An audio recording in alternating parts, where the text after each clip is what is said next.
Hello pong muli mga kababayan, mga katambay, si Kamanong po dito po sa Tambayang mga kabayan. Magandang araw po, tanghali, hapon, gabi, madaling araw po sa ating lahat mga katambay. Saan man pong sulok ng mundo, tayo naroon. Naway maingatan po tayo mga kababayan.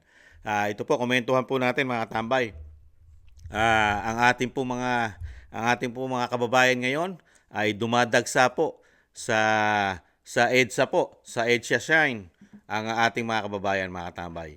At dinudubog na po ang EDSA ngayon. Dito po sa mga sumusuporta po, lalo sa ating Vice President, dahil po sa ginagawa po na pamumulitika, demolition job, at political harassment sa ating Vice President na talagang sobra na po nilang pabagsakin. Pero mga tambay, ang kapulisan naman, nagsalita naman po ang kapulisan mga tambay, ang kapulisan naman po, may nilabas naman po silang patunay o video na nagsasabi po na ang nagpupunta raw po, sumusuporta na DDS o mga sumusuporta sa Vice President, sa mga Duterte, ay isa daw pong mga bayaran, mga binabayaran daw po. Ayon po sa kapulisan mga tambay. Ibang klase po. Yung mga nagpupunta sa EDSA Shine, sa sinasabi po na mga bayaran, ibang klase ang kapulisan. Pakinggan muna po natin at tingnan natin ang kaganapan po sa EDSA dito po sa ating mga kababayan. Tingnan po, panurin po natin.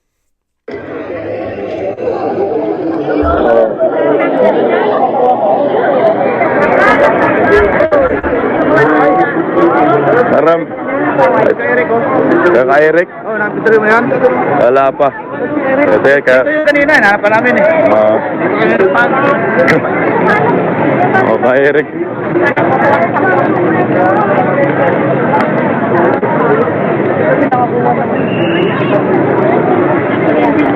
Saan ba?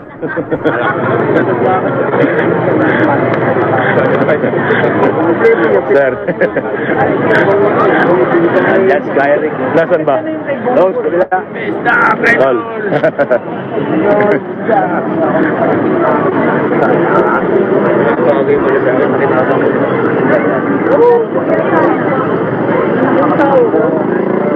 Tama, Tol. Marami na pong tao dito. Kayo na lang ang kulang para diretso na tayo sa Palakanyang. Kanyang po tayo pupunta sa Palakanyang. No. Ay, si Tore mo na. Yung naghanap ng heartbeat. Oh. Ito, organic to ha. Walang hako to. Kanya-kanyang punta ho dito ito. Walang ayuda, walang 5,000, walang 5 kilong bugas. Ayan o ha. Dito mo maano na. Anong walang tao? Anong tingin niyo dito? Unggoy. Walang tao. Tanggapin nyo ho na marami nang galit sa inyo. Hindi yung sabihin nyo kagad na walang tao. Correct. Kanina lahat ng pumasok sa... People power na to. Ayaw namin sa adik na presidente. Kayo, bahala kayo kung gusto ninyong pamunuan ng adik na presidente. Magandang gabi. People wear pa na ba tayo ngayon? Marami na pong tao tumagawa. Bakit tumami? Nagpunta po kami rito dahil nakikiisa po kami sa inyo. At nagbibigay galang sa inyong pagkabayani, no? At pangunguna sa movement na ito na ang ating hangad ay lumaki kada araw para yung bastos sa Kongreso at yung bangag sa Malacanang ay matanggal na. Hindi tayo titigil hanggat hindi umaalis yung mga squatter na yan na bigla na lang tayong nagising ay sila na ang may poder at trinidor pa tayong lahat sa hanap nila ng boto. Nakisama naman tayo pero saan tayo pinulot? Nabudol ho tayo at ngayon sila na nasa poder. Parang pinalalabas nila na ang mga Pilipino ay Indio. Yan ang nakaka-insulto sa bawat Pilipino. Na ang bawat Pilipino ay bobo. Ang bawat Pilipino ay utusan. Bawat Pilipino ay slave. No? Dahil lamang gusto nilang makuha ang tagong yaman ng kanilang angkan. Kaya nag-aalsa na naman dahan-dahan ang taong bayan para ipakita sa kanila na patay na ang mga abusado. Ha? At kung hindi sila titigil, ay baka madala na naman sila. Pero hindi na ho yata sila tatanggapin sa Honolulu. Hanggang Guam na lang sila. No? Hanggang Guam. So,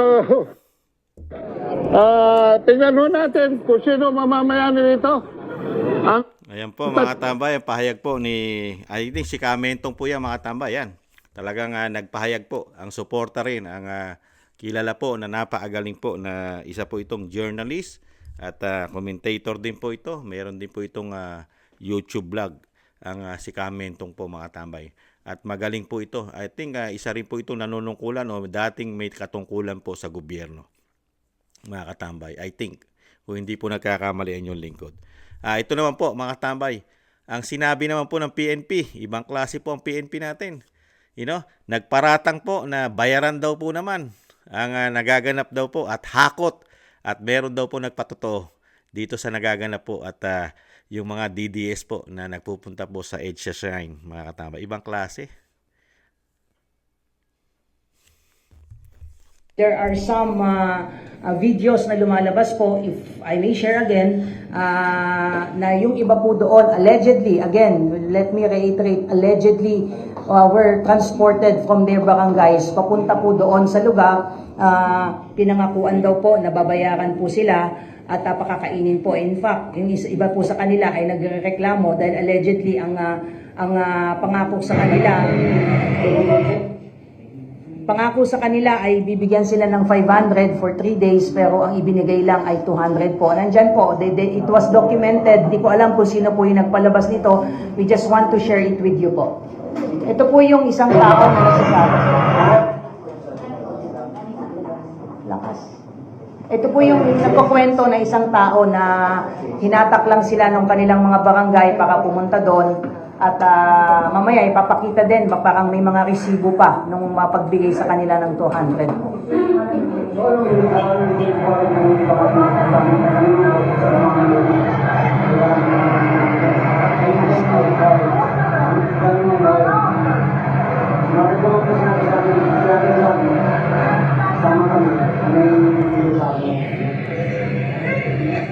Yan po mga tambay, hindi na natin maintindihan, napakaingay. Yung pahayag daw po na sinasabing sila daw po ay pinangakuan at binayaran, hinakot daw po mga tambay, ayon po sa PNP. At meron daw po nagpakalat nito mga katambay, itong video na ito. Ibang klase, no? Gawain po yan gawain po yan ng mga aktivista, di ba? Mga sumusuporta sa CPP, NPA, NDF. Trabaho po nila yan. Napakadali po nilang linlangin ang taong bayan.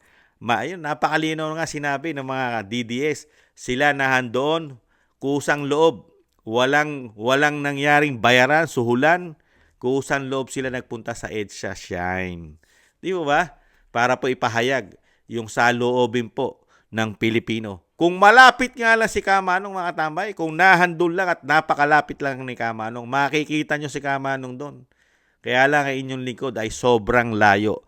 Napakalayo po ng inyong lingkod para pumunta ron. Pero kung may pagkakataon po ang inyong lingkod, kauna-unahan po ako nahandon mga kababayan. Nahandon po ako.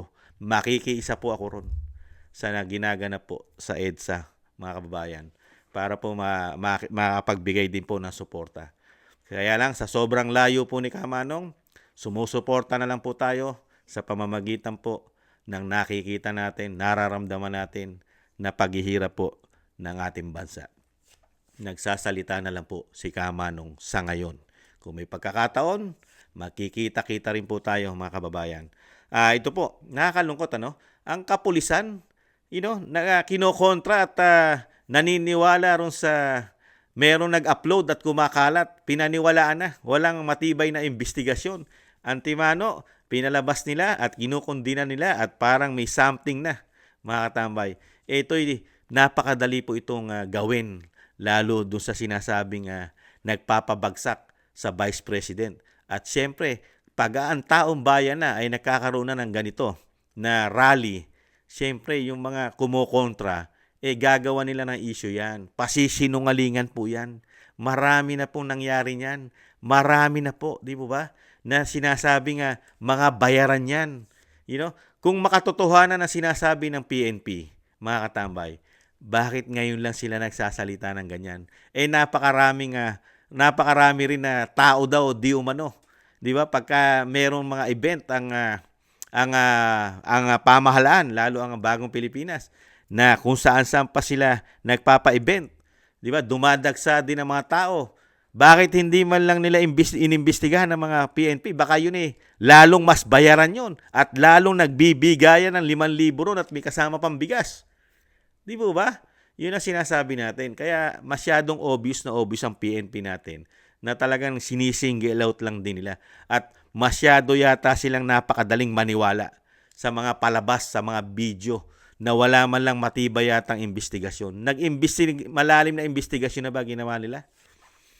Yeah. Baka yung nagpalabas ng video na yun ay isang grupo po ng mga makakaliwa na lumalaban na talagang gusto at isa rin sa gustong magpabagsak sa pamilya Duterte, lalo sa Vice President. Dahil nakikita po natin ang grupo po ng CPP, NPA, NDF at Makabayang Black ay gigil na pabagsakin, di ba? Ang Vice President. Yan pa, yung mga supporters ng Vice President ng DDS, gano'n na lang nila tamnan niya ng issue na bayaran yung mga yan. Di ba? Hindi nyo na mabibilog at maluloko ang sambayan ng Pilipino. Lalo yung sumusuporta sa katotohanan. Yung nilalabas, ine-expose ang ginagawa pong, ginagawang pagnanakaw sa kabangyaman, di umano. Di ba? Yung paggamit po ng sobrang kapangyarihan, puro paglabag sa batas. Kaya nga sabi ni Kamentong kung hindi nagkakamali si Kamano, kung si Kamentong ngayon, di ba ano sabi niya? Hindi na tatanggapin sa Honolulu, Hawaii. Baka sa Guam na lang, di ba? Dahil nga napakatindi na ginawa sa ating pambubudol yung kay Kamentong, di ba? Napakarami. Parang ginagawa tayong slave. Ginagawa tayong slave ng pamahalaan ngayon, di ba? Ginagawa tayong taga-tax lang ng taga-tax pero bahala silang magpasasa sa pera ng bayan at wala naman pong ginagawang aksyon pagtugon sa problema ng bansa. Puro pamumulitika. Di ba? Ginawa lang tayong mga bobo raw. Ginagawa tayong mga bobo. Ang mga Pilipino ginagawang tanga. Di ba? Ibang klase po. Kaya ang hiling nga po ni Kamentong at ang hiling din po natin na yan po ay umpisa na po yan. Umpisa na po yan. Lalo po yung mga malalapit po at nasa Luzon at mga nasa Luzon, napakadali po yan. Talagang kung may pagmamahal ka sa bayan, pupunta po dyan dahil sa nakikita po nila, lalong-lalo na sa nangyayari sa ating bayan at lalong-lalo na sa ginagawa nila sa mga Duterte na naglilingkod at nagtatrabaho. Napakasipag magtrabaho, mga katambay. Pero sinisingle out nila dahil nga sa pamumulitika na ayaw na nilang makabalik ang Duterte dahil malaking problema kasi pagka nakabalik. Di po ba? Pagka kasi nakabalik ang Duterte, napaka problema nila, lalo na silang mga politiko, mga korap, magkakaproblema yan. Lalo mga oligarko, magkakaproblema na naman ang mga oligarko, lalo sa mga taxes. Magbabayad na naman sila ng mga tamang buwis. Mga tama, hindi po pwede. Di ba? Hindi po pwede magpalakasan na naman. Di ba? Dahil yan ay hindi na pag-uubrahin po yan. Hindi nag-uubra sa mga Duterte po yung mga palakasan na ganyan. Na ikaw ay malakas ka kay ganito, kay ganon. At yung mga trabaho po nila ay hindi na po ubra yung mga ganyan trabaho na pinakikita po ng kamera. Never na po mag-ubra yan. Yung pinakikita po ng kamera. Hindi na po mag-uubra yan sa pamamahala po, lalo kay Vice President. Nakita niya ang trabaho ng kamera at ng Senado. Walang lubay na pamumulitika lang ang ginawa sa ating bansa. Di ba? Kaya nga po ang sinasabi nga po ng mga Pilipino, katulad niya, napuno na dahil nga ano ginawa nila. Ano ang ginawa nila? May ginawa ba sila sa ating bansa? Sinolusyonan ba nila ang problema natin? Di ba hindi? Wala po silang ginawang solusyon sa ating bansa. Kaya nga po yung sinasabi nga po ni Percy Lapid, di po ba? Talagang yung kanyang hula bago siya pagpahingahin at bago siya patayin, meron na po siyang prediction ang dating Percy Lapid na sinasabi nila pinagbibintangan ng gobyerno si Bantag, si DJ Bantag daw, di ba? Pinagbibintangan nila pero sila yung tinitira at talagang tinutuligsa ang pamilya Marcos ni Percy Lapid. Kaya nga kung paikinggan po natin yung mga pasabog ni Percy Lapid sa nangyayari sa ating gobyerno, nangyari po Ibalik tanaw po natin. Nangyari. Yung mga prediction niya, nangyari po ngayon sa ating bansa sa panunungkulan po na sinasabi niya kay Pangulong Marcos, tingnan niyo, Junior. Si Bongbong Marcos naliligid na ng sindikato. Baka hindi nyo alam, sindikato ng smuggling, sindikato ng illegal gambling, sindikato ng droga, nakapaligid na po, nakaposisyon na sila, mga kaibigan. Tingnan niyo po. Ito sasabihin ko sa inyo, yung gobyerno ni Bongbong Marcos, papunta yan sa bangin. Tingnan niyo po. Maniwala kayo sa akin at sa hindi. Wala pa tayong sinasabing bihira yung hindi nagkakatotoo, mga kaibigan. Yan pong itong gobyerno ni Bongbong Marcos patungo sa bangin. Bakit?